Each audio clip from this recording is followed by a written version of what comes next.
comento que ya subí a la UCM virtual el PPT de la semana pasada, la clase de la semana pasada y también subí las lecturas para el control de lectura y las lecturas para el foro de discusión que vamos a hacer durante todo el semestre en las 3 unidades, ¿ya?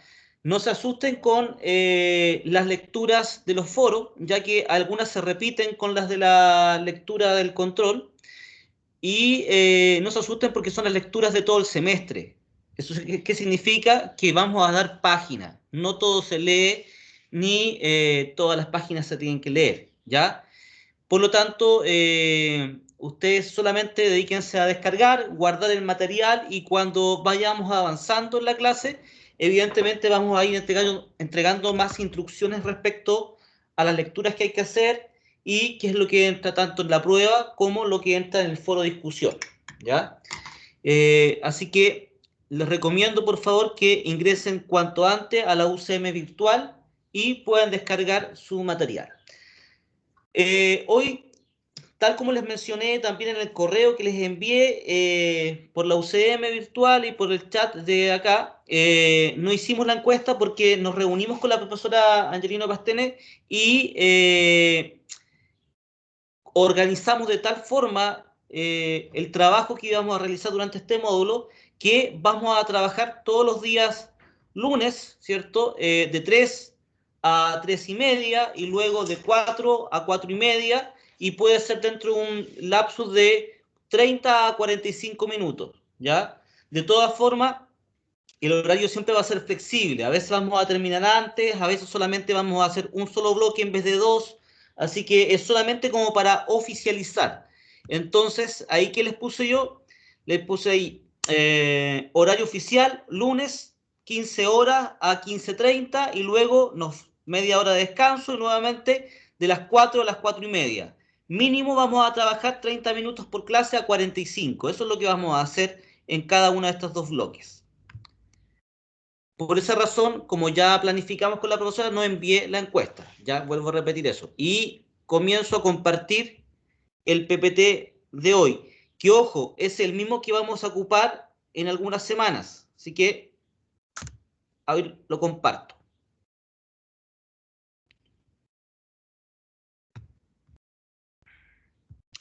A modo de síntesis, chiquillos, la semana pasada estuvimos tratando de incorporar un enfoque de evaluación, o más que un enfoque, el enfoque de evaluación del curso, entendiendo la evaluación como un proceso intrínseco al proceso de enseñanza-aprendizaje. En ese sentido, además de ser intrínseco, estar en sí mismo, o sea, ligado, ¿cierto? Vamos a decir que es permanente y es holístico y dialéctico. ¿Qué significa esto? Que es permanente, está en cada momento, ¿ya? Es dialéctico porque nos permite ir avanzando, pero muchas veces también tener que retroceder en la medida que el estudiante va aprendiendo, ¿cierto? Nosotros vamos evaluando, retroalimentando, y muchas veces tenemos que retroceder para poder avanzar. Por eso es dialéctico. Pero también vamos a decir que es permanente, dialéctico, en el sentido de que es capaz de mantenerse el tiempo y tener un propósito: mejorar el aprendizaje.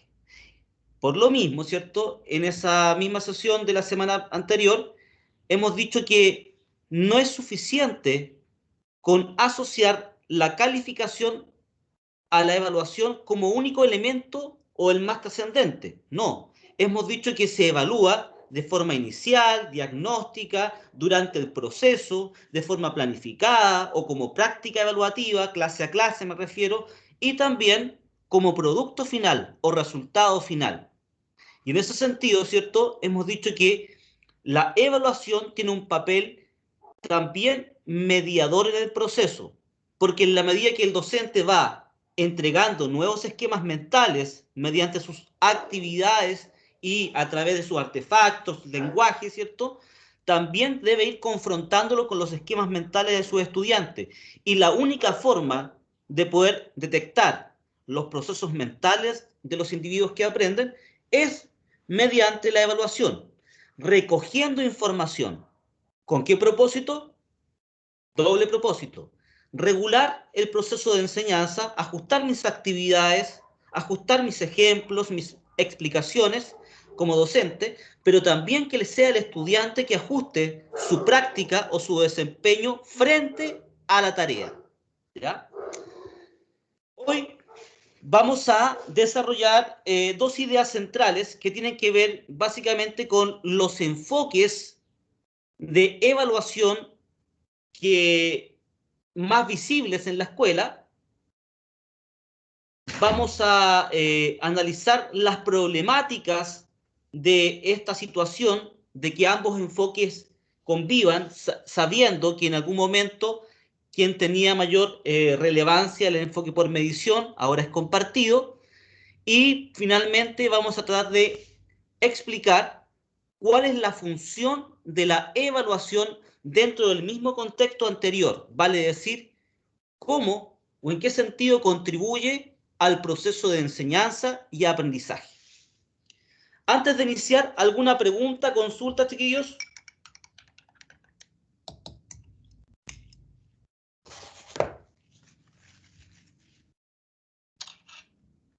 Hola, profe. Hola, ¿qué tal? Bien, bien. Oiga, una consulta con relación al horario oficial que viralizó. Los 45 minutos de trabajo serían 45 minutos por bloque, es decir, un total de 90 minutos o el tiempo total. No, me refiero que sería el tiempo total, pero ¿a qué me refiero con 30 a 45 minutos? Por ejemplo, vamos a suponer que en el primer bloque trabajamos 15 minutos. Es probable, ¿por qué 15 minutos? Porque quizás doy una instrucción, un trabajo práctico y nos vemos más adelante. ¿Para qué? Para revisar. Por ejemplo, cuando estemos realizando el portafolio, ¿ya?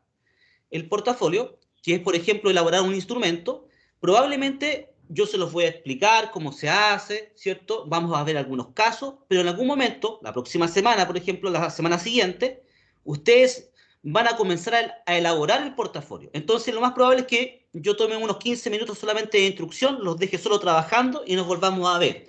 Y en vez de estar 30 minutos, vamos a estar 40 o 45.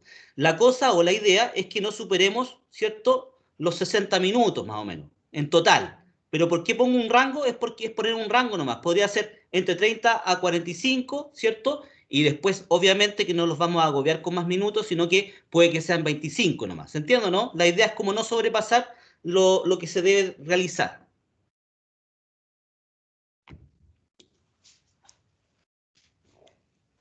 Por lo tanto, ¿cierto? Van a ser dos bloques, mínimo 30 minutos, a lo más 40 o 45, pero eso atendiendo a que no vamos a presentar, qué sé yo, una sobrecantidad de horas, sino o de minutos, ¿ya? Es solamente para poner un rango nomás, para que ustedes logren imaginar cuánto podría durar. Y ojo con eso, chiquillos, no se preocupen mucho del horario, yo no lo voy a reventar en ese aspecto, sino que más que nada es en relación a los trabajos, a las últimas unidades. Por ejemplo, para la prueba, yo no solamente les voy a enviar la prueba, ¿ya? Les voy a enviar la prueba, pero además se las voy a explicar.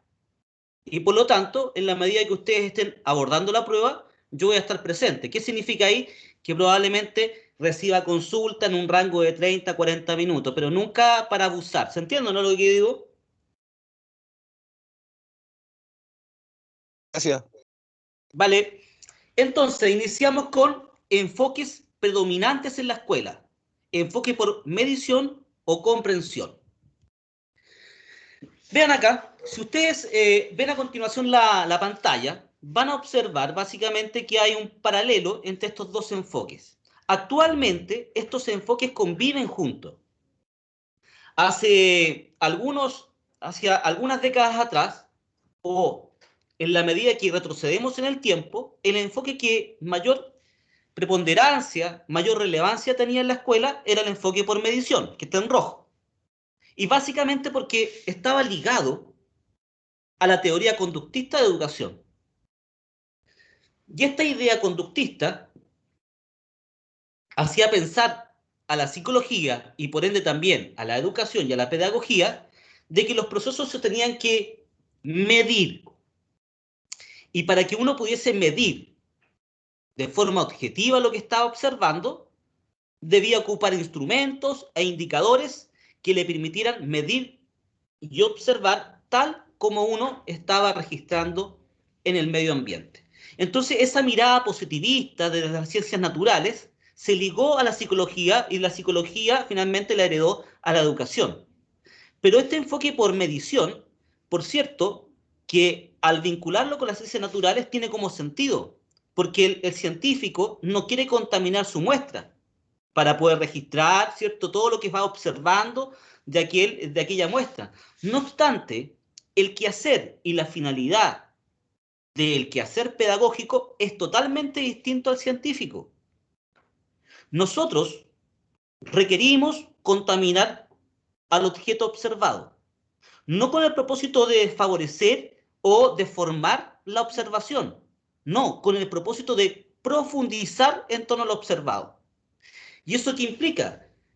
Que si bien mediante la observación podemos registrar superficialmente, cuando digo superficialmente me refiero precisamente a la superficie, lo que se ve del río, lo que queremos decir acá en términos metafóricos es que no es suficiente solamente con observar lo que está, ¿cierto?, en el río, en la superficie del río. Necesitamos profundizar, ver qué es lo que ocurre, ¿ya? Ver qué corrientes existen. Y en ese sentido, lo que estamos diciendo acá es que la evaluación es mucho más profundo que medición. ¿Por qué razón?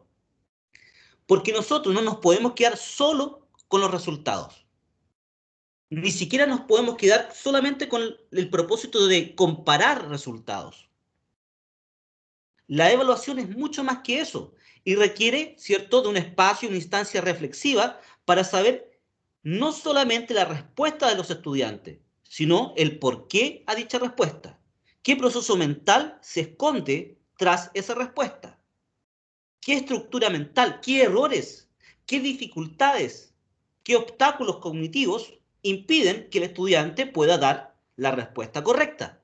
Entonces, ¿qué es lo que quiero decir acá? Si fuese solamente el enfoque por medición lo que predomina, estaríamos en presencia probablemente de una computadora que tiende a observar lo que en términos simulados se desempeña el estudiante.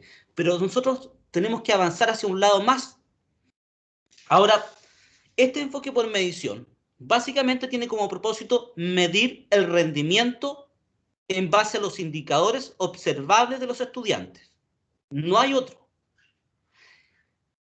¿Qué es lo peligroso solamente de detenernos o mantener esta concepción de evaluación? Que en la medida que solamente nosotros identificamos lo observable, vale decir el producto final o el resultado, evidentemente dejamos de lado el proceso. Pero ojo, también dentro del proceso podemos estar constantemente evaluando resultados y productos. Eso va a llevar a una práctica probablemente docente. Y en vez de monitorear a los estudiantes para acompañarlos y ayudarlos, lo que hace el docente es cuánto le falta, cuántas preguntas lleva, tiene alguna duda, vamos más rápido. Entonces, el acompañamiento que está es en pro de un resultado. Sin embargo, cuando la concepción que tengo es más comprensiva, el énfasis está puesto en lo pedagógico, yo acompaño al estudiante para retroalimentarlo, para identificar sus errores, para que él tome conciencia de sus errores. ¿Qué es lo que va a pasar entonces en el enfoque por medición? Principalmente va a poner énfasis en el resultado. ¿Por qué? Porque va a medir rendimiento. Su propósito siempre es la taxonomía. Sabe explicar, sabe describir, es capaz de evaluar, siempre pensando en resultados de logro. El énfasis está en el verbo, pero no hay opción para revisar aquello que se sitúa en lo invisible, en la mente. ¿Cuál fue el proceso mental que hizo el estudiante? ¿Qué lo llevó a un error? ¿Qué dificultades tiene? ¿Qué falsas creencias mantiene en el tiempo?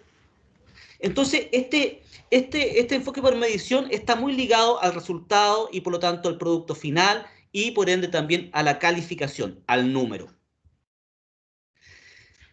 Por otro lado, este énfasis conductista que tiene el enfoque por medición no solamente va a estar ligado a esta teoría, sino que también a otras teorías del poder, que están involucradas o están asociadas principalmente con favorecer el control de las personas, mediante el castigo y el premio. La selección, cuando digo la selección significa la reagrupación de personas. Recuerden que en la educación las personas se agrupan por edad. Antes del siglo XIX se agrupaban por edad y sexo. Hombres y mujeres por separado y de acuerdo a tal número o a tal rango de edad, ¿cierto? Se les acercaba a un grupo curso. Hoy lo que estamos diciendo es que la evaluación también tiene un mecanismo de reagrupación. Vale decir que cuando aprueban o reprueban, pueden ser promovidos o no. Bueno, tiene un carácter punitivo, eso es lo que estamos diciendo este enfoque. Acentúa la jerarquización, ¿ya? Imponiendo criterios y por sobre todo un proceso administrativo más que pedagógico. Ya, lenguaje tiene 8 horas, por lo tanto tiene que tener 4 notas, 5 notas. No hay una explicación pedagógica. No, las asignaturas que tienen mayor cantidad de horas deben tener mayor cantidad de calificaciones. Y además, como estamos ligados a una prueba estandarizada llamada SIMSE y otra PSU, probablemente los instrumentos van a estar vinculados directamente con instrumentos que permitan el adiestramiento canino, como por ejemplo ítems de selección múltiple, que es lo que trabajan en SIMSE y PSU. Y eso es una decisión burocrática, administrativa.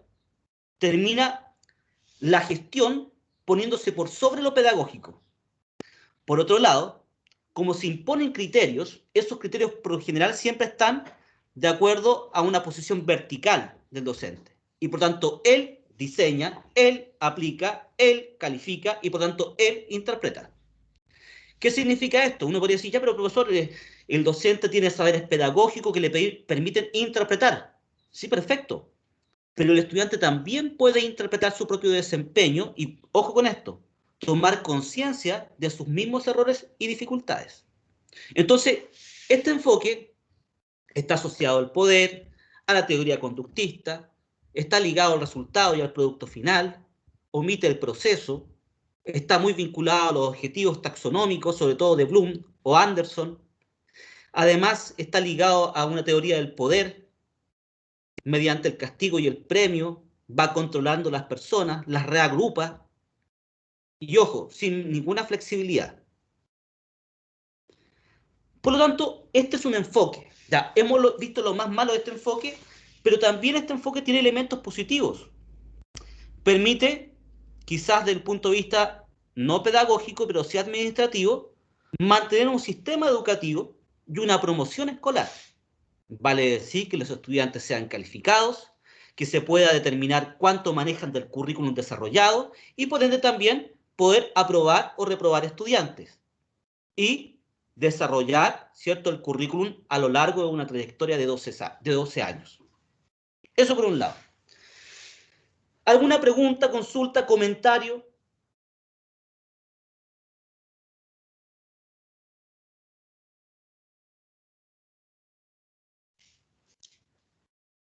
Veamos entonces el otro enfoque. Aquí yo lo presento como un enfoque de regulación, porque básicamente ese concepto engloba prácticamente la utilidad de la evaluación y por lo tanto también del enfoque que se promueve, que es de carácter comprensivo, pedagógico o sociocrítico. Ese es el enfoque que está en azul. Veamos en qué consiste este. Dice que es permanente. Es un permanente proceso reflexivo que está ligado directamente con lo que ya mencionamos. Ese es el enfoque del curso. Una evaluación permanente e intrínseca al proceso de enseñanza-aprendizaje. No se puede desprender. Cada vez que hablamos de enseñanza-aprendizaje, obligadamente debemos hablar también de evaluación. Porque al triangular lo que nosotros queremos como resultado, lo que nosotros queremos como actividad de enseñanza-aprendizaje versus cómo lo vamos a evaluar, es tremendamente importante porque establece coherencia. ¿Por qué digo esto? Por ejemplo, si yo un estudiante considero que debe desarrollar una interpretación crítica de la lectura y para aquello yo desarrollo una actividad de enseñanza-aprendizaje ligada a la lectura y la construcción de textos argumentativos,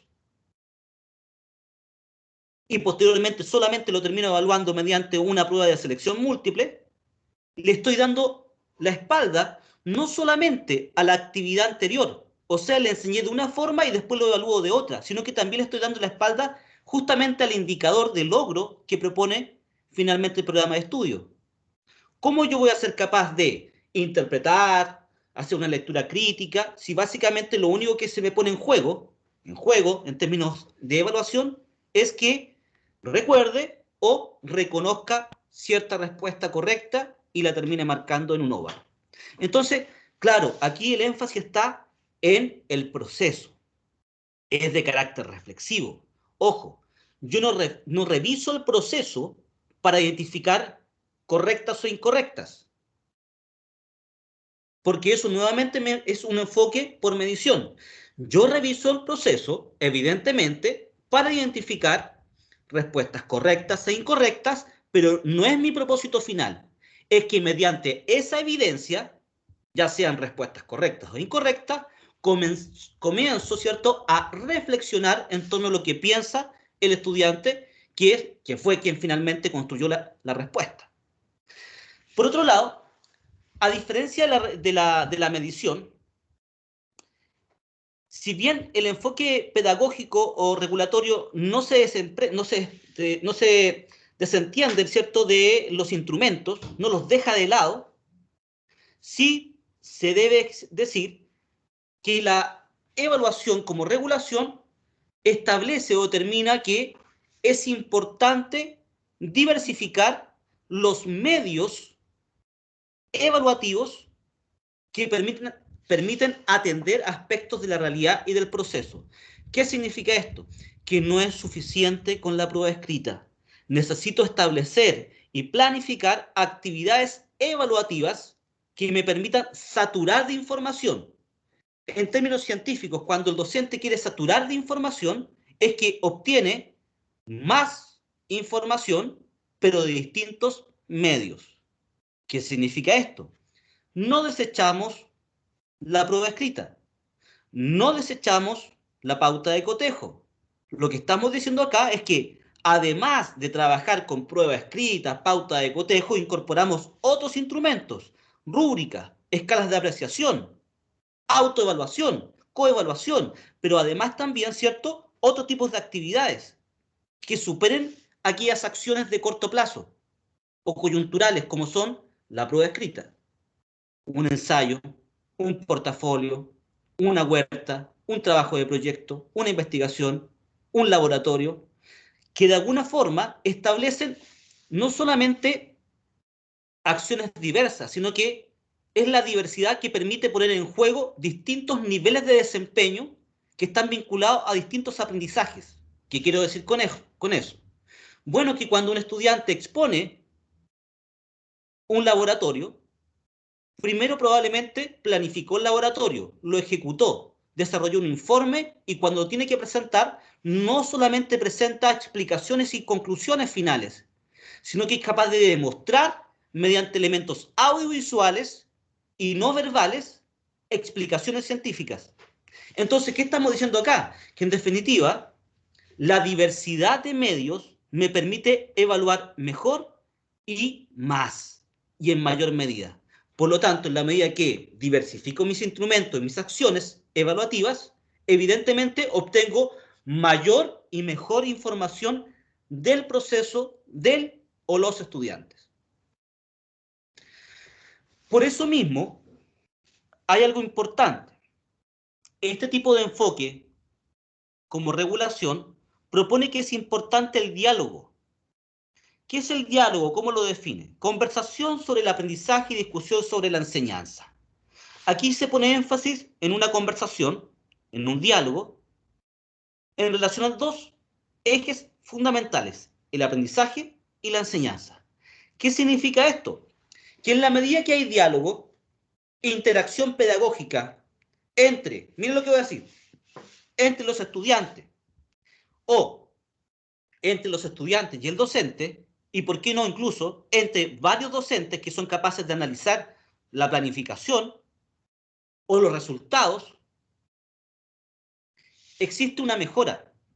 Esa mejora no solamente determina que el estudiante sea capaz de identificar sus dificultades, sus errores y resolverlos, corregirlos, sino que también el docente, en la medida que desarrolla diálogo e interacción pedagógica con el estudiante, también es capaz de aprender de su propia práctica.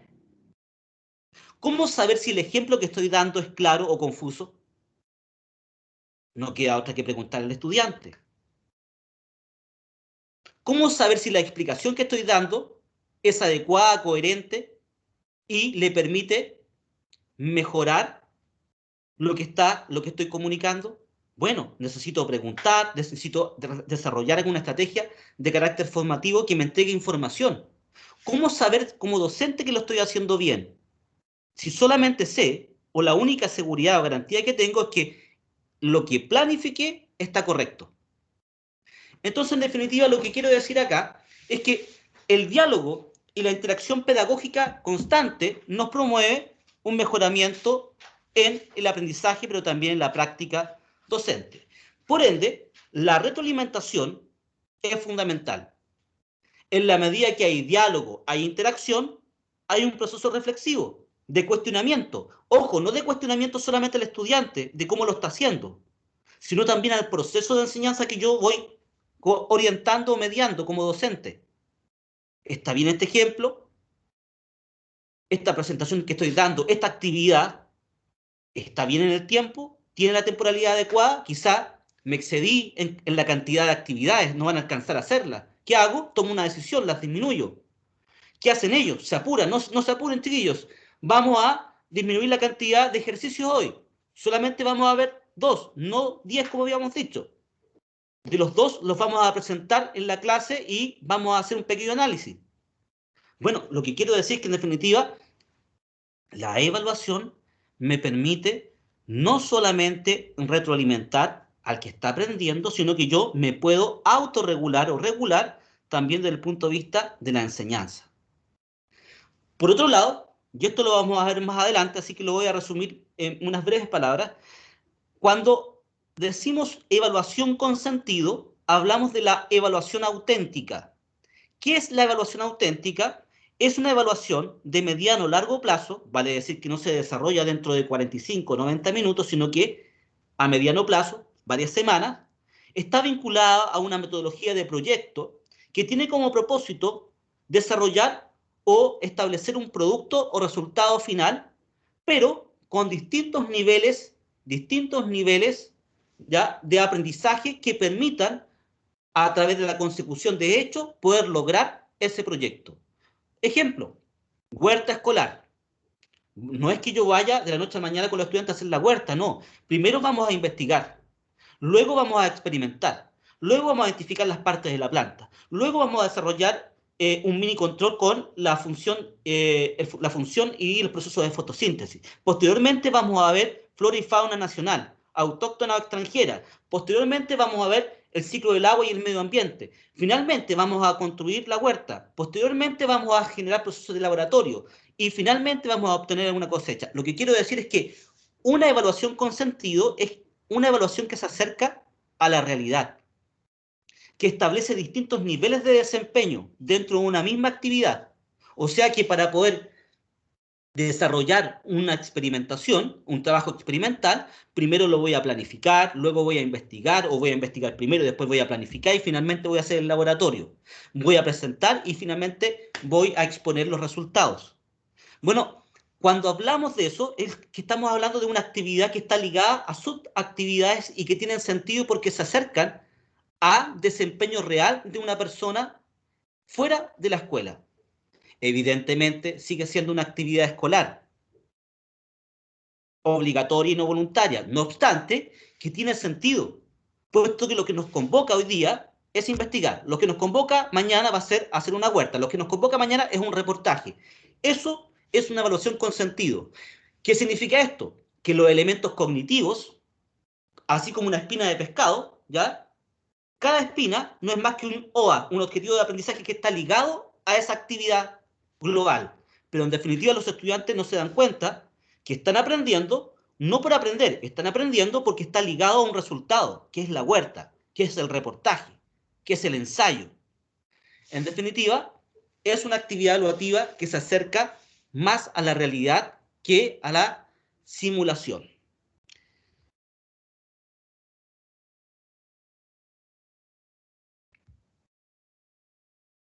Chicos, quedamos acá, nos vemos a las 4 de la tarde, ¿ya? Y ahí vamos a terminar la sesión de hoy día.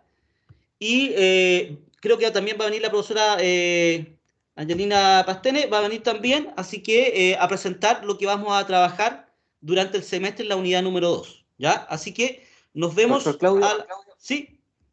cortita la pregunta. Es que No, no, dijo adelante usted nomás, no se preocupe. que había que establecer distintos niveles de, y no me acuerdo la otra palabra, no la pude anotar. Distintos niveles de aprendizaje o distintos niveles de desempeño. Por ejemplo, y con esto termino, ¿eh? Con ejemplo, voy a desarrollar un ensayo. Antiguamente, cuando yo estaba en la escuela, la profesora me explicaba en qué consistía un ensayo y luego de eso pasaba una semana, 2 semanas y yo debía entregar un ensayo. Eso no es una evaluación auténtica, es una evaluación de producto. Porque básicamente lo que se me pide es que yo aprenda lo que es un ensayo y haga un ensayo. Evaluación auténtica significaría establecer distintos niveles de desarrollo cognitivo hasta alcanzar el producto final, pero que estén ligados entre sí. Como por ejemplo, el primero va a ser el siguiente. Análisis e interpretación de textos. Primera parte. No voy a, pero esa interpretación de texto me va a permitir a mí ya poder analizar los textos con los que voy a trabajar en el ensayo antes de hacerlo. Luego, voy a trabajar, no, solamente el primero podría ser análisis y comprensión de texto. Primera actividad evaluativa, evaluada y calificada. Segunda actividad evaluativa, después de haber interpretado y comprendido bien los textos, ahora voy a elaborar argumentos, ¿cierto?, a favor de una tesis. Perfecto, lo elaboro, el profesor lo retroalimenta y finalmente, entrega final del ensayo. ¿Qué quiere decir esto? En la medida que una evaluación tiene distintos niveles de desempeño que como una escalera van progresivamente hasta lograr el producto, es una evaluación auténtica. ¿Por qué? Porque establece distintos niveles. Voy a desarrollar una investigación. Primero, selección de fuentes. Posteriormente, después de selección de fuentes, interpretación de fuentes. 3, planteamiento de un problema y pregunta de investigación. Luego, análisis del proceso histórico mediante la interpretación de fuentes. ¿Qué significa esto? Voy procesalmente hasta alcanzar finalmente el producto final. Tiene que ver con distintos niveles de desempeño o aprendizaje. ¿Alguna pregunta más o comentario? Profe, hay una pregunta en el chat. Sí, profe, yo quería preguntar, no alcancé a notar en realidad, era sobre el enfoque de medición. Sí. Bueno, como que tenía algo positivo. Sí, dije, ¿qué tenía? La pregunta es, entonces, si es tan negativo, yo no lo dije que era negativo, pero no digo cosas muy favorables, ¿cierto?, al enfoque, pero en definitiva sería la pregunta, ¿y de qué sirve entonces este enfoque por medición? ¿O por qué se mantiene en el tiempo? Bueno, el enfoque por medición, al ser tan estructurado, organizado, ¿cierto?, y al responder exclusivamente a procesos de resultado o producto final, permite una mejor administración del sistema. Lo que implicaría, ¿cierto?, poder establecer un desarrollo curricular y poder tomar conciencia como sistema educativo el nivel de desarrollo de los estudiantes en la medida que van en esta trayectoria escolar. Por otro lado, también sirve para poder agrupar o reagrupar a las personas. En la medida que los estudiantes van aprobando, evidentemente van siendo promovidos de curso. Y por lo tanto, nuevamente, podríamos decir que el énfasis del enfoque por medición está específicamente en la administración del sistema. Ahora uno podría decir, pero profesor, si yo tengo una prueba, acaso, o una pauta de cotejo, que son instrumentos de carácter objetivo, ¿no podríamos estar midiendo con mayor precisión? Yo podría decir que teóricamente sí, pero en la práctica eso no es real. Muy pocos profesores, yo diría que escasamente ninguno quizás, es capaz, antes de hacer una prueba, realizar una tabla de especificaciones. Y antes de aplicar la prueba, aplicárselo a una muestra para poder medir psicométricamente si el instrumento es capaz de medir lo que propone medir. Entonces, en definitiva, lo que quiero decir es que sí, teóricamente, el desarrollo de instrumentos establece niveles de mayor objetividad científica, siempre y cuando seamos rigurosos y científicos a la hora de diseñarlos e implementarlos. Y eso en la práctica, en la escuela, no es así. Entonces, en definitiva, yo diría que el mayor énfasis o lo positivo del enfoque por medición está ligado directamente con que permite administrar mucho mejor el sistema educativo. Y está vinculado básicamente a saber cuál es el rendimiento de los estudiantes en relación al currículum y nos permite ir reagrupando a las personas en la medida que van avanzando en cursos o en niveles. Vale decir, promoción escolar, repite o aprueba. Eso. ¿Alguna otra pregunta? ¿Les parece que nos reunimos a las 4 y es bien cortito a las 4, ¿ya? Porque solamente como ya nos pasamos un poquito, vamos a estar unos 30 minutos ahí y terminamos, ¿vale? Ya chicos, nos vemos a las 4 de la tarde. Chao, chao.